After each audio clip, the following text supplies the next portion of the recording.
우리는 게시 림포체의 숙소에서 저녁 식사를 든 다음에 고요하게 앉아 있었으며 나는 게시 림포체의 영향력을 느낄 수 있었다.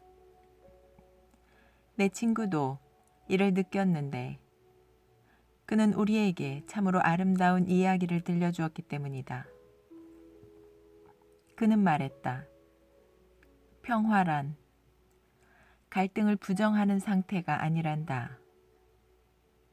악을 무턱대고 부정한다고 해서 네가 고결한 사람이 되는 것은 아니란다. 추한 것을 거부한다고 해서 아름다워지더냐? 자신의 현재 모습과 반대되는 것들을 추구하는 동안 너는 결코 평화로워질 수 없단다. 그렇게 하는 것은 덕도 아니고 아름다움도 아니란다. 네가 추구하는 것과 반대되는 너의 현재 상태가 항상 갈등을 겪고 있기 때문이란다. 그 어떤 것이라도 부정하는 그 순간 그렇게 하는 것은 갈등을 만들어낸단다. 그리고 덕이란 결코 자신의 현재 상태와 반대되는 것을 부정한다고 해서 이루어낼 수 있는 결과물이 아니란다. 전쟁을 부인한다고 해서 평화가 오는 것은 아니란다. Peace is not the denial of war. 전쟁은 우리 자신들의 모습이 투사된 것이기 때문이지. 이상주의자들이 이상을 따르지 않고 있는 사람들보다 더 많은 고통을 이야기하지 않더냐? 사실 이상은 그 어떤 것보다도 사람과 사람 사이를 더 가르고 있단다. 나는 네가 게시 림포체로부터 이와 비슷한 말을 들은 적이 있다는 것을 알지만 나는 다시 한번 반복해서 말해야 한다고 느끼고 있단다. 이에 대한 이해는 너의 일에 있어서 상당히 중요하기 때문이란다. 좌파 성향이 있는 사람이든 우파 성향이 있는 사람이든 간에 그들은 그저 관념을 따르고 있는 것이 사실이지 않더냐? 자신의 관념이 다른 이들의 관념들보다 더 중요하다고 생각하고 있기 때문에 이러한 태도가 갈등과 전쟁과 증오로 이어지게 되는 것이란다. 인류가 서로 화해하게 되는 것은 관념이란 무엇인지 그것들이 우리를 어떻게 가르고 있는지를 알아보게 될 때라야 가능하단다. 우리는 스스로를 영국인, 미국인, 러시아인, 중국인, 인도인 등 그 밖에 다른 이름들로 부르고 있단다. 우리는 집단에 소속되길 바라고 있는데 그것은 우리가 안전해지고 싶어 하기 때문이란다. 이렇게 특정 집단에 자신을 동일시하는 것은 우리가 안전하다는 느낌을 주게 된단다. 그러나 동일시하는 것은 그것이 어떤 집단의 사람들이라 할지라도 분리와 분열과 전쟁을 뜻하는 것이지 이것들 안에서 안전이란 결코 존재할 수 없단다.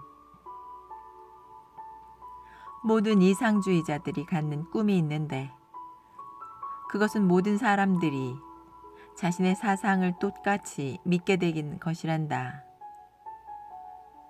그 사상이 우익이든 좌익이든 간에 말이다. 그러나 그런 일은 불가능하단다. 왜냐하면 무엇인가를 믿는다는 것은 언제나 갈라놓기 때문이지. 그러므로 믿음이란 분열을 일으키는 인자이지 통합하는 인자가 아니란다. 내적으로, 심리적으로 갈등이 지속되는 한 이러한 갈등은 밖으로 투사될 수밖에 없단다. 그래서 우리 자신의 내적 갈등을 이해하지 않는다면 평화를 얻고자 노력하거나 어떤 조직을 만드는 활동들은 모두 아무런 의미가 없단다. 무턱대고 전쟁에 반대하기만 하면서 자기 내부의 심리적 갈등은 계속 유지시키고 있다면 이러한 이중적인 태도가 오히려 갈등을 심화시키게 된단다. 그러나 전쟁을 일으키는 내적 갈등의 그 모든 과정을 이해하게 되면 너는 더 이상 전쟁 광도, 평화주의자도 아니란다. 너는 완전하게 달라진 것이란다. 왜냐하면 그때 너는 자기 내부에서부터 평화롭기 때문이란다. 그렇기 때문에 너는 세상과도 평화롭게 되는 것이란다. 그러므로 너에게 필요한 것은 이런저런 단체에 속하는 것도 아니며 이런저런 것이 되는 것이 아니란다. 참으로 너에게 필요한 것은 갈등의 원인을 이해하는 것이란다. 사람들은 때때로 적을 바꾸고 있으며 그들은 이러한 자신들의 모습에 상당히 만족스러운 듯이 보인단다.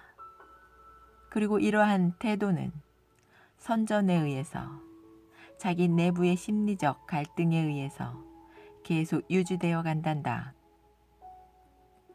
그래서 사람들은 이상, 국가 또는 민족성을 통해서 탐욕을 통해서 과장을 통해서 전쟁을 부추기고 있단다. 일단 내적으로 전쟁을 부추기고 나서 외부로도 전쟁을 부추기게 되는 것이지. 이렇게 하면서 사람들은 평화를 원한다고 하지만 이야말로 어리석음의 극치임이 확실하며 언제나 모순에 빠져있는 성숙하지 못한 마음이 고함치는 것에 불과하단다. 너는 항상 무엇인가가 되길 바라고 있단다. 전쟁 영웅, 백만장자, 고결한 사람, 평화주의자 등 그러한 모든 것들을 말이다. 그런데 무엇인가가 되고자 하는 바로 그 욕구 안에 이미 갈등은 내포되어 있는 것이란다. 무엇인가 되고자 하는 욕구가 존재하지 않을 때 평화가 있게 된단다. 그리고 무엇인가로 되어간다는 것은 실제로부터 멀어져 가는 것임을 이해하고 있을 때 너는 무엇인가 되고자 하는 욕구를 멈추게 된단다. 그리고 무엇인가로 되고자 하는 마음을 멈추게 되었을 때 바로 그때 실제가 있게 된단다.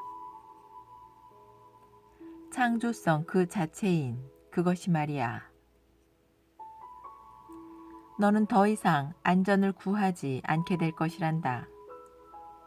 안전을 구하고 있는 마음은 언제나 두려움 속에 있기 마련이고 창조적 존재의 기쁨을 결코 알 수 없기 때문이란다.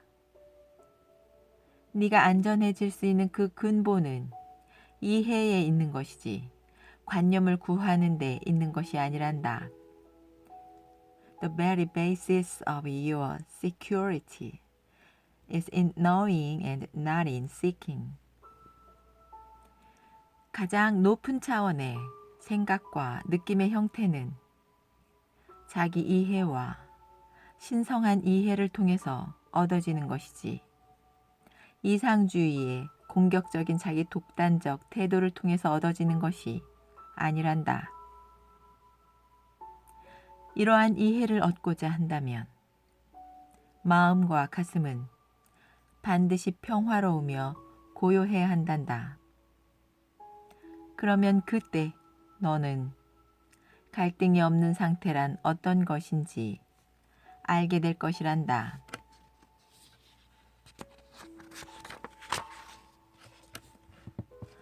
모든 전쟁이 다른 전쟁을 만들어내듯이 각각의 갈등은 또 다른 갈등을 만들어낸단다. 이러한 갈등들을 끝내고자 한다면 너는 반드시 자아를 이해해야 한단다. 자기 이해가 있을 때라야 내적인 그리고 외적인 갈등을 벗어난 자기 해방이 있기 때문이란다. 대량 학살, 기아, 불행, 파괴 등과 같은 이러한 문제가 발생한 차원에서 해결하려고 붙잡고 늘어질 때 오히려 너는 고통을 심화시키는 것이란다. 너는 오로지 탐욕과 악의를 새로 포장하는 데에만 온통 관심이 쏠려 있단다. 그러므로 혼란과 적개심은 결코 끝나지 않는 것이며 혼란과 적개심은 네가 그 문제의 뿌리를 다루기 전까지 남아있게 될 것이란다. 그리고 이러한 뿌리들은 너희 자신 속에 깊이 박혀 있단다. 이제 이 모든 것들이 참으로 분명해졌구나. 그렇지 않니? 만약 어떤 개혁가가 자신이 바로 문제라는 것을 이해함으로써 스스로 변화되지 못했다면 참된 가치들에 대한 내적인 깨달음은 결코 존재할 수 없는 것이란다. 그리고 그가 세상에 공헌한다고 하는 것들은 사실 더욱 심화된 갈등과 불행을 더할 뿐이지.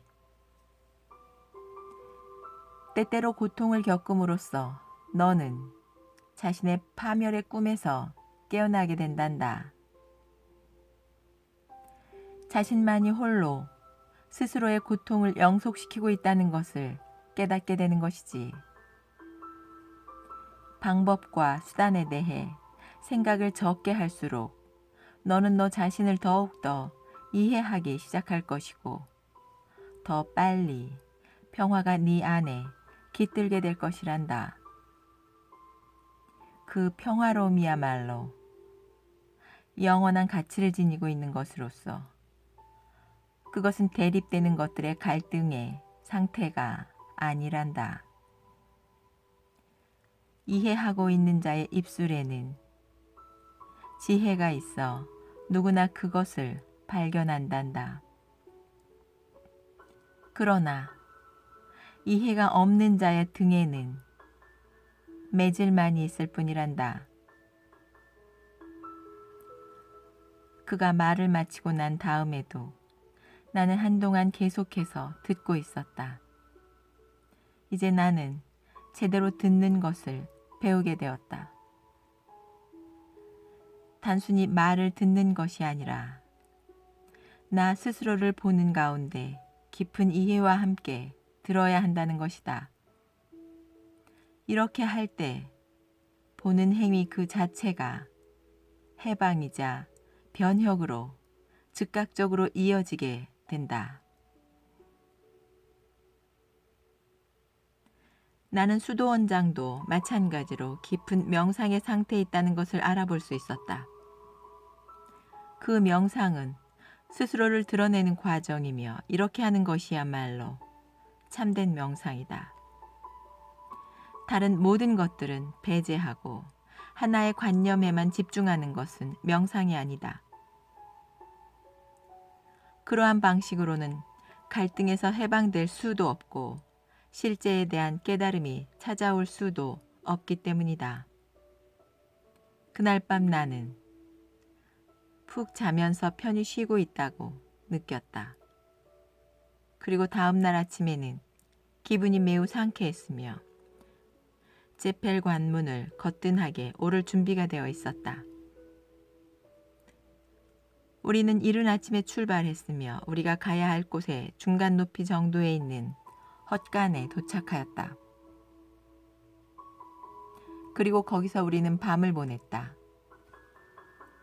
우리는 깊게 쌓여있는 눈 속에서 8시간 동안 여행했으며 종종 우리 허벅지까지 쌓여있는 눈길을 만나기도 했다.